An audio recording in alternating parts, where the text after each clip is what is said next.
রাজশাহী। এখন শুনবেন বাংলায় স্থানীয় সংবাদ। আসসালামু আলাইকুম। বাংলাদেশ বেতার, রাজশাহী। স্থানীয় সংবাদ পড়ছি নিশা তারা। সারা দেশের মতো রাজশাহীতেও আজ বিশ্ব পরিবেশ দিবস পালিত হচ্ছে। দিবসটি উপলক্ষে দিনব্যাপী নানা অনুষ্ঠানের আয়োজন করেছে রাজশাহী জেলা পরিবেশ অধিদপ্তর। দিবসটি উপলক্ষে সকালে র্যালির আয়োজন করা হয়। র্যালি শেষে জেলা শিল্পকলা একাডেমি মিলনায়তনে আলোচনা সভা অনুষ্ঠিত হয়। অনুষ্ঠানে জেলা প্রশাসক কাজী শহীদুল ইসলাম সহ সরকারের বিভিন্ন দপ্তরের ঊর্ধ্বতন কর্মকর্তাদের পাশাপাশি বিভিন্ন বেসরকারি প্রতিষ্ঠান, শিক্ষা ও গবেষণা প্রতিষ্ঠান এবং শিল্প প্রতিষ্ঠানের প্রতিনিধিরা অংশগ্রহণ করেন।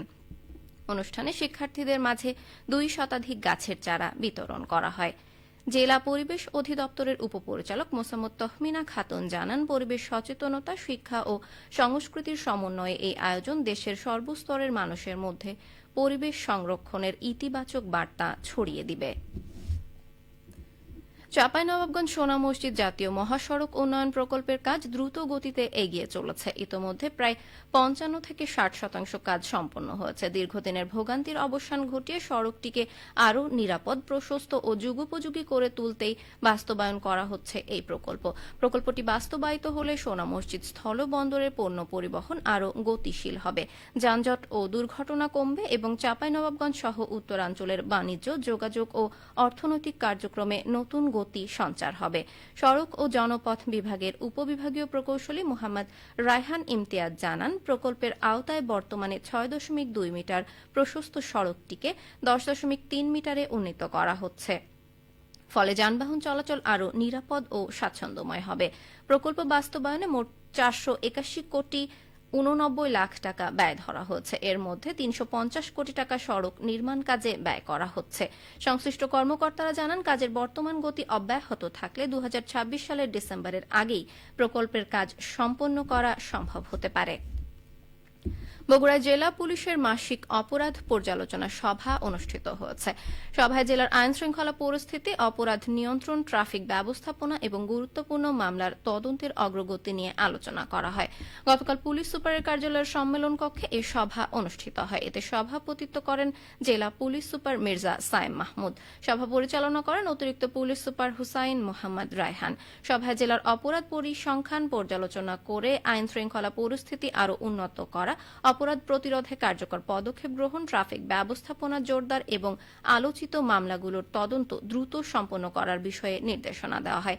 এ সময় জেলার সার্কেল ভিত্তিক দায়িত্বপ্রাপ্ত অতিরিক্ত পুলিশ সুপার, সহকারী পুলিশ সুপার, থানার ভারপ্রাপ্ত কর্মকর্তা সহ পুলিশ পরিদর্শক, তদন্ত এবং গুরুত্বপূর্ণ মামলার তদন্তকারী কর্মকর্তারা উপস্থিত ছিলেন। পাবনায় মাদকমুক্ত সমাজ গঠনের লক্ষ্যে জেলা পুলিশের ধারাবাহিক অভিযান অব্যাহত রয়েছে। জেলার বিভিন্ন থানা ও ফাঁড়ি এলাকায় পরিচালিত বিশেষ মাদক বিরোধী অভিযানে মোট 971 জন মাদক ব্যবসায়ী ও মাদক সেবীকে গ্রেফতার করা হয়েছে। আর জেলা পুলিশের দেওয়া তথ্য অনুযায়ী গত 60 দিনের এইসব অপরাধীদের গ্রেফতার করা হয়। গ্রেফতারকৃতদের বিরুদ্ধে মাদকদ্রব্য নিয়ন্ত্রণ আইনে একাধিক মামলা দায়ের করা হয়েছে। একই সঙ্গে উদ্ধার করা হয়েছে বিভিন্ন ধরনের অবৈধ মাদকদ্রব্য। পাবনা পুলিশ সুপার সুফিউল্লাহ জানান, অপরাধ দমনের পাশাপাশি মাদকের বিস্তার রোধে গোয়েন্দা নজরদারি এবং নিয়মিত অভিযান জোরদার করা হয়েছে।